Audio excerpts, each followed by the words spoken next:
গাঁটি কচু দিয়ে বানিয়ে নিলাম কচুর ঝুরি ভাজা। এইভাবে একবার ঝুরি ভাজা আপনারা বাড়িতে বানিয়ে দেখুন, বাচ্চা থেকে বড় সবাই খুব খুশি হয়ে খাবে। যারা কচু খেতে চায় না তারাও খেয়ে বুঝতেই পারবে না এটা কচু দিয়ে বানানো। কিভাবে বানাচ্ছি সম্পূর্ণ ভিডিওটা স্কিপ না করে দেখতে থাকুন। নমস্কার বন্ধুরা, আমার চ্যানেলে সকলকে স্বাগত। আজকে আমি আপনাদের সঙ্গে শেয়ার করছি গাঁটি কচু ভাজা। কচুগুলো আমি পরিষ্কার করে ধুয়ে নিয়েছি, এবার খোসা ছাড়িয়ে একটা গ্রেডার দিয়ে গ্রেড করে নেব। কচুগুলো খোসা ছাড়ানো হয়ে গেছে, এবার এগুলো আমি গ্রেড করে নেব। একটা ডেচকিতে জল নিয়েছি আর একটা গ্রেডার নিয়েছি, এইভাবে কচুটা গ্রেড করব।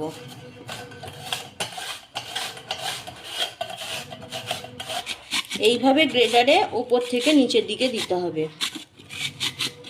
এইভাবে সবগুলো কচু আমি গ্রেড করে নেব।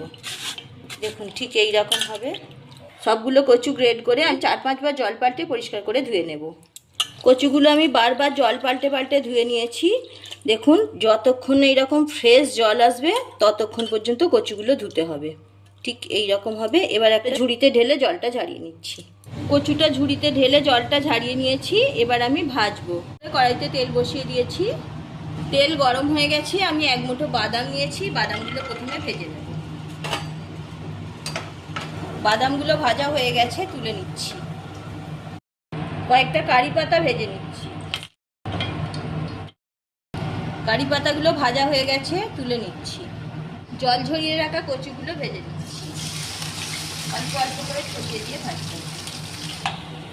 এইভাবে নাড়াচাড়া করে মুচমুচে করে কচুগুলো ভেজে নিতে হবে। দেখুন বন্ধুরা, কচুগুলো ভাজতে ভাজতে লালচে রং ধরে গেছে, আমার ভাজা হয়ে এসেছে।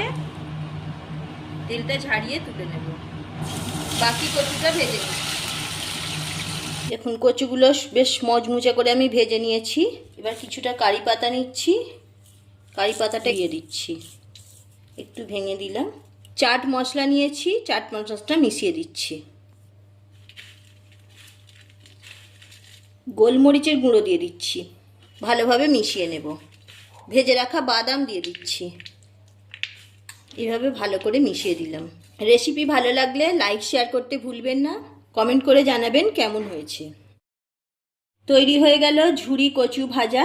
এইভাবে আপনারাও একবার বাড়িতে ট্রাই করে দেখুন। কচু তো অনেক রকমভাবে রান্না করে খেয়েছেন, এইভাবে কচুর ঝুরি ভাজা একবার বানিয়ে দেখুন। যারা কচু খেতে চায় না তারা বুঝতেই পারবে না যে এটা কচু দিয়ে বানানো হয়েছে।